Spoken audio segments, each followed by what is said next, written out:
Nataka kushukuru watu wenye wametembea na sisi from Kakuma security, watu ya cameras, hata wale watoto walikuwa wanatupikia makofi njiani, tulikuwa tunapata nguvu. IT mwenzangu ameongea mengi. Ile tu nataka kuhimiza sisi kama wa Kenya, kama vijana, tusaidie wazazi wetu wenye hawajui maneno ya voter registration, na kama kuna vijana ambaye wajapata ID, please, leo tuka Wasingishu, the home of champions. I think mahali kama hapa, kama hatungekuwa na peace, hatungekuwa na home of champions, ambaye watu yetu wamekuwa ambassadors wengi sana kwa hapa. So tupige kura kwa njia ambaye hatutaki shida nyingine ambaye itatokea kama siku ile, sababu ya few politicians. Na nataka kuongea direct kwa vijana, na nataka kuongea direct kwa wamama, hata sio kwa wanaume. Mama asubuhi ongelesha mtoto yako, mama jioni ongelesha bwana yako. Vijana msikilize kwa wazazi wenu. Politician yote asiwaletee shida ya kusema nyinyi ni watu yangu, wako na watu yako. Wakitaka sisi tuwasaidia hawa wapige kura kwa heshima, tuwasaidia hawa kuonyesha hawa njia mzuri. Wasipatie, msipewe shilingi 10 uende ufunje building kama hii ya governor ambayo ilijengwa mwaka nenda mwaka rudi. So we are not real leaders. Waje niwaambie kitu moja, mimi natoka West Pokot. Siku ile nilianza kukimbia, hakuna mtu mwenye alikuwa ananitaka. Siku ile walijua mimi ni Pokot. Nilikuwa na dropiwa kila siku kwa competition ya kwenda nje. Ilichukua neema ya Mungu, sababu nilijua kumbe hii ni Pokot. Nikasema nitangangana mpaka siku moja hii community mbaya kuna kitu mzuri itatokea. Na kumbe nilikuwa nangangania nchi yetu, sasa sio Pokot peke yake. Wewe ni Mkenya because you raised the flag of the country. There is no any other country like Kenya. So nilianza maneno ya business to use my own fame of sports. And good thing enough, wale vijana walikuwa warriors, walikuwa reformed. Na serikali nataka kusema asante because the first reformed warriors tuliitwa na by then he was a minister of agriculture, our president today William Ruto. Kutoa warrior mwenye ako huko chini kuja kwenda kwa ofisi ya president, example yao moja ni Elisa Lobilala mwenye ako hapa. That's 2003. So we need harmony in this country, and then media houses, let's also protect our country. Hatuna another Africa. Ukiona kitu ambaye haiendi mzuri, si mzuri tuanza tujitoe mangua. Africa today needs us. Kenya is a home of kila mtu. Tukiwa na peace, si lazima tuende kwa ofisi vile vijana wanasema hatuna kazi. Hata hivyo kikimbia si ni kazi. Angalia watu wote wenye wako nyuma yangu. Tukifika Nairobi, kuna mmoja ataanza kukimbia sasa marathon. Si hiyo ni kazi. So vijana, let's work together. Na tusitumike na tuwaje maneno ya kununuliwa. Hiyo pesa si hiyo pesa ya politician, ni pesa yenu ya taxpayers. Kuleni lakini msiende kwa barabara. Kuleni mzuri. Na siku ya kura tupige kwa watu wenye tunataka. So that we don't kill our champions. So that we don't kill other leaders. President akisema ataenda mwaka 10 ama mwaka 20, sisi ni foot soldiers. Tusiike ile culture ya wasungu. Au walichenga zamani, lakini Kenya ni kama kwa kukimbia ni kama mti ya 100 meters. Mti ya 100 meters utakikwambia na Tekla, hata kama nimeretire, you will never compare yourself with somebody who have done a lot of mileages. utapaki katikati. So let's move together and let us not pour other cultures. Ambassador, mulianzia Kakuma na kama Francois. Sasa mimi nataka nifike Iten, county ya Elgeyo Marakwet. Nitasema the home of champions of nitasema ni sababu Iten ni North Rift penye tunatoka hata Tegela. So tukielekea Nairobi tutapata wachezaji wengine wenye watatupatia moral, na governor wetu last time alisema hata anakimbianga marathon, maybe atatusindikisha. Na watu wa Nairobi kutoka city hall, and that's governor of Nairobi na his team already walisema watatu receive, na already tuko na ambassador of Slovak aliconfirm asubuhi ametupigia, because peace is for everybody. Ambassador of nchi ya France, Ufaransa, ambaye atakuwa wa case. PS Mr. Arumonyang, Public Works, ambaye tumeshika yeye mkono kama nata mchezaji tukisunguka, atakuwa part of our receiving end on Sunday at Uhuru Park. Jamani tukutane Uhuru Park. Lakini along this way ni kali, kwanza hata tumechelewa. Tungekuwa tumekimbia saa hii, lakini sasa weather ya hapa si kama ya Turkana na si kama ya kutoka huko chini Pokot, na kuna mlima ambaye unasabananisha kama ile Kamatira ili tutoa chachu. Ati tutaenda kukimbia sasa world records. Alright. Basi na nitapatia wale wenzangu waandishi kama wako na swali kabla tujafunga.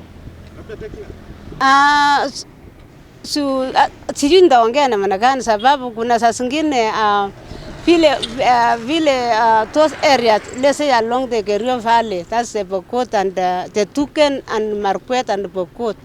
Ukienda down unapata Turkana na Pokot again. Ukienda this side unapata Karamojang na Pokot. Ukienda mlima ilikuwa Mount Elgon na Pokot. Those are the people that have been running up and down.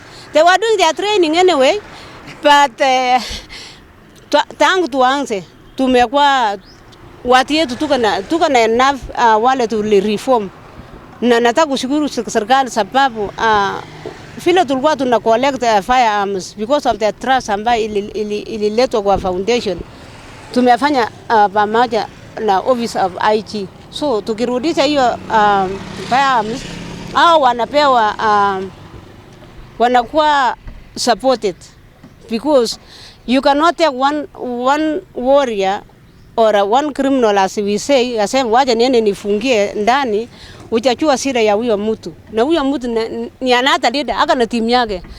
But tulidisam au kupitia education ambayo nika na shule Tegla Lorupe Peace and Rescue Center in Kapenguri, ambaye tulichukua watoto ya the first reformed warrior kutoka Marakwet, kutoka Karamojang all the way na Tana River, ambaye tumefanya kazi kwa Tana River 2013 when there was massacre in Tana River. So si upande wa hata towns wako na their own reformed people. Hapa town wako ni wisi wao wale walivu. Kawangware chuti waliniita wale coons. Akasema bana, dada yetu kuja utuongeleshe. We want to see the right way. Nilikiona mimi mdogo nikasema maybe through media people you will be able to talk to the government and show what they want so that wasitumike. Na saa hii tuko na joint farming pale Chesekon, na wale vijana tuko na wa chairman mwenye ana support our joint farming for peace, because all along watu wameongea au watu wanapikana, na hakuna mtu mwenye ameenda down kuangalia hiyo event au kuangalia hiyo project ambayo tulinunua machembe sisi wenyewe na tukaenda kulima. Saa hii au community ya Marakwet Pokot mpaka wa mama sao wanalima saa hii 100 acres. So please welcome, mkuje muangalie ile kazi tumefanya along the Kerio Valley. Labda familia zenye zinaishi kwa hiyo hali ya vita, familia zenyewe zinaishi namna gani? Watu wanaishi kawaida. Wao ni kuambia kuna wengine ni wasemeji, Kuna wengine ni wachomba kama sisi tuko mama zetu wanatoka Markwet, baba ni pande hii ni Pokot. So sasa ile maneno hakuna watu wanaenda exchange programs. Integration. Haya angalia ya Kakuma. President alikuja na hiyo Sirika plan. Hakuna kuita mtu refugee, hakuna refugee kama sahi, ni municipality of which hata sisi hii kwa nini tulienda kuanzishia our event Kakuma. Anapo na Turkana ni the origin of human being. Na Kenya wameleta tena Sirika plan ndio wasione Waafrika wenzao wanakuwa wanakuwa wametengwa. So kupakuliwa. So hiyo Sirika plan ndio imeleta hii uhusiano. Na nikikwambia sasa tuko na wachezaji through that Sirika plan. Tuko na mudu director ya camp ambaye government alipeleka pale anaitwa Shele. Huyo msee amefanya kazi. So through that Sirika plan unaona tuko na the best athlete. Unajua kwa hii vita kuna wajane, watu wamebaki wajane, kuna impact ya hiyo banditry, loss of property, lives and displacement. So nimeongea awali za watu wanaishi tu. Si waishi kwa ile comfort zone. Kuna watu wame lose property. Watu wamepoteza families. Hiyo kitu haishi. What I wanted to ask the government side through the county governments and then from the national government, they need to look for those people. They need to look for those widows, even their kids, to be sponsored to go to school so that they don't atutakuwa na wenye watakuja kupikana because you need to bring the food to the family. But tukitaka kuhamasisha ni serikali wasaidia hawa wenye watafanya education wasaidiwa wafanye education because food is peace. Kwanza acha nishukuru Mungu kwa nafasi hii tumefika Uasin Gishu County. Sababu safari ilikuwa mrefu kutoka Kakuma. Tumeona kama kwa sasa tumeshapita halfway. Na mali tunaenda ni karibu sana sasa kwa sisi. Na pia tulikuwa na challenges mingi juu ya jua huko pande ya Turkana, lakini hapa weather imekuwa ile weather favorite kwetu kwa kukimbia. So tuko na matumaini ya kwamba on Sunday tutafika salama salamini huko Nairobi. Yes. Unapiga kilomita ngapi kwa siku? Kwa siku kama tulianza na 120, lakini tuliona tutachelewa kwa kufika Nairobi, ikabidi tukaanza ku recover distances zingine ili sababu tutafika mapema sana Nairobi kitu saa 4 saa 5 Sunday tutakuwa tushafika Nairobi. So tukaona ni vyema tukue tunakimbia mpaka usiku ili tukave hizo kilometers ili tufike mapema Nairobi. So kama juzi tukapiga 150, ilikuwa 170. Jana tukapiga 150. So ndo tunaelekea hivyo. Kama leo tutapiga 150 tena tutakimbia mpaka usiku. Iwe saa 3, saa 4, saa 5 mpaka tupike Eldamaravina leo ndio tupumuzikia hapo. Ili asubuhi tena tuwashe moto, tulale Gilgil. Juu tukua Gilgil, tulale Limuru. Limuru ni karibu 50 kilometers na Nairobi. So itakuwa easy kwetu kuingia kama hiyo 4 hours, 5 hours ndio tuko na watu wengi sasa watakuwa shakuwa at least saa 4, saa 5 tulikuwa tumeingia Uhuru Park. Yes. Tukiwa Kapenguria. Yes. Kuna wale walikuwa wanauliza mtafika kweli? So unajua umbwa ilimaliza maji kwa kulamba. Unaona unapiga step kidogo kidogo au simami unasonga kitambo pige 1 hour umekata distance. 2 hours umekata distance. So hiyo polepole hautachoka sana, ubani sana maso. Kidogo kidogo tu unaenda kitambo siku ishe umeenda mbali sana. Na hiyo ndo na ultra runner si speed. Ultra runner ni ni consistency. Yani unaenda tu polepole endurance. Nilikuwa natafutia neno. Ni endurance. Na akili yako pia ina concentrate kwa barabara. So ukiwa na endurance basi wiki tu unamaliza. Jumuisha ya mbio hii ni kujaribu kuleta wale wenzetu ambao ni refugees ambao wamepewa nafasi ya kuintegrate pamoja na community na vile vile kuleta amani kwa zile communities ambao tumepitia kwa zile counties 9 na vile vile tukienda mambo ya election ya 2027. Ungependa kusemaje kulingana na the theme ya mbio hii? Kitu ya kwanza na muhimu zaidi kwanza tunakimbia juu ya amani. Na kwa hii amani iko na pila zake 4 ambazo tumetarajia kwa hii mbio. tukasema ya kwamba tutakimbia juu ya education, tutakimbia juu ya mambo ya health services, tutakimbia juu ya mambo ya food securities, na vile vile kwa sababu ya na mambo ya integration ya refugees kwa host community. Hiyo ndio pila ine ambayo tunakimbilia kwa hii event yetu ambayo imeundwa pamoja na mambo ya amani. So tukiwa na amani hizi vitu zote zitaingiana. Yes. Sana Francois. So kwa mnajili ya wale wenzetu wamewajibika pamoja na sisi, tueleze majina yako. Kwa majina mimi naitwa Francois Msafiri. Mimi ni refugee youth representative. Vile vile mimi ni peace ambassador na nafanya kazi chini ya shirika la Ambassador Tegla Peace Foundation. Asante sana. Shukuru sana Francois. Asante. Nakutakia safari njema. Asante. Asante sana. Ndio. Maisha yako imekuwaje kama refugee? Si nzuri. Tuambie hii mpango mpya ambao inakuja itaweza kuwanufaisha ama nini unaichukulia? Yeah. Kwanza maisha ya ukimbizi si nzuri. Acha niseme hivyo. Because kuna right mingi au utafanya au na hizo right mingi kama mkimbizi. Si kama vile mimi kama host community. Hakuna right zake ambazo mimi siwezi zi exercise hizo right. Unaona?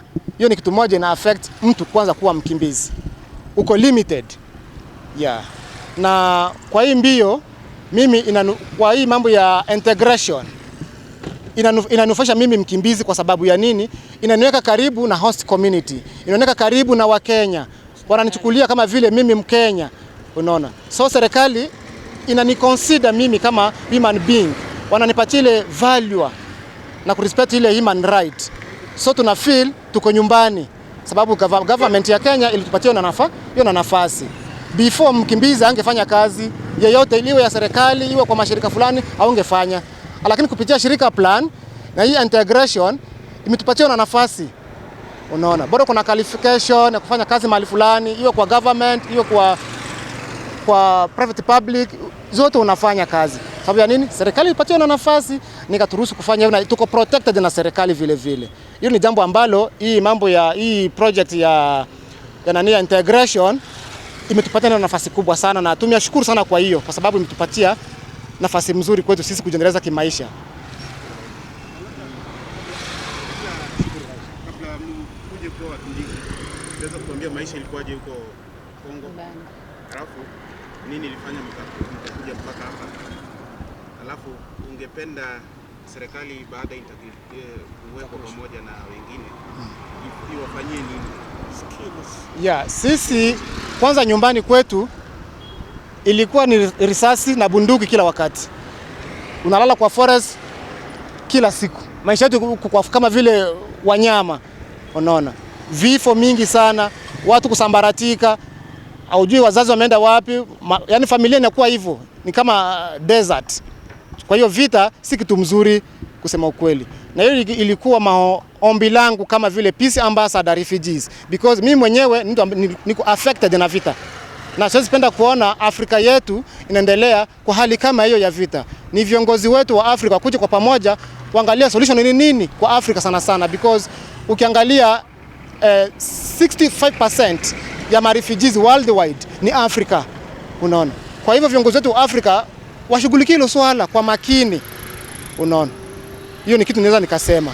Na kitu ambacho naweza nikaomba serikali pamoja na UN agencies. Sisi wazidi kutusupport. Ndio maana unaona tunakimbia hii mbio kwa sasa. Pamoja na Ambassador Tegla Lerup. Aliona yenyewe wakimbizi wengi hawana na nafasi. Unaona? So tungependa hata tupate hiyo nafasi ya kutrainiwa. Unaona? Kwa kutimiza hizi malengo yetu. Talent ziko mingi sana. Lakini hakuna mahali tunaweza tukapata hiyo formation. Tunasemanga hivyo sisi wa Faransa. Unaona? Kama vile tutupate TVET center ambazo tutapata hizo skills, unaona, ambazo zitatusaidia kwa maisha ya kesho because hatutaomba chakula kila siku na kuna kuja hii integration. So tuishi kama Wakenya, tuishi kama watu host community.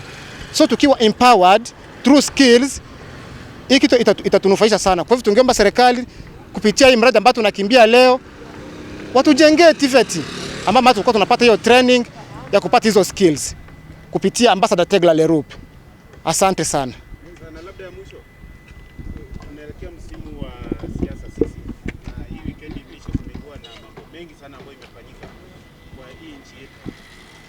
unajua kidogo, sijui unaweza toa wito gani kwa wanasiasa tunapoelekea uchaguzi? Kwa jambo la uchaguzi najua sasa nitaongea kiundani zaidi, lakini nitaongea kidogo kwa sababu nimewambia hapo awali, mimi ni mmoja ambaye nimekuwa affected na mambo ya vita kutoka kwetu nyumbani, na sisi ma youth ndo tunatumiwa zaidi. Kwa hivyo ningesema tuwe makini, hatuna Kenya ingine, na sisi wakimbizi tunaombea Kenya sana, tunapiga magoti kila siku kitu mbaya isitokee Kenya. Kwa hivyo sisi vijana tuwe kielelezo, tuwe kipawa mbele kwa kudumisha amani. Just chukua kura yako, piga kura yako kwa amani, chagua ule mtu ambaye unapenda na to move on. Rais hata kuletea mkate kwa meza, ni ile kazi unafanya juu kuna amani, utaenda kufanya kibarua yako, ulishe watoto wako na jamii yako. Hiyo ndio inaweza kuwa ombi langu sana kwa mandugu zangu wa Kenya. Afrika, hata niwaambie ukweli, Kenya is the heart of Africa. Kama mjui hilo neno, Kenya is the heart of Africa. Kenya imehost karibuni kila inchi hapa Kenya. Imehost karibu kila inchi hapa Afrika. Kwa hivyo tunategemea Kenya because Kenya ni inchi ambayo iko na amani, na vile vile nyinyi wa Kenya mnapenda Kenya yenu. Kwa hivyo muendelee kudumisha hiyo amani, izidi kwenda mbele kabisa because hii ndio tegemeo letu kama Afrika. Asante sana.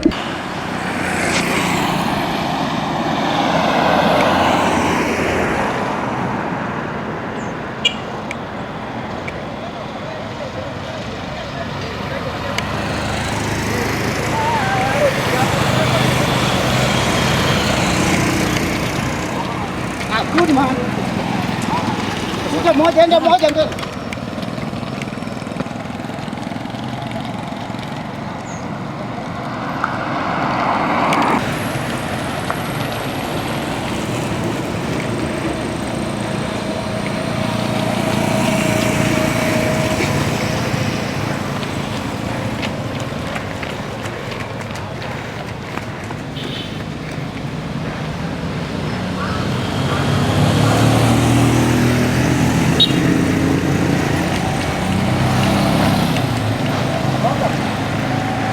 Sawa.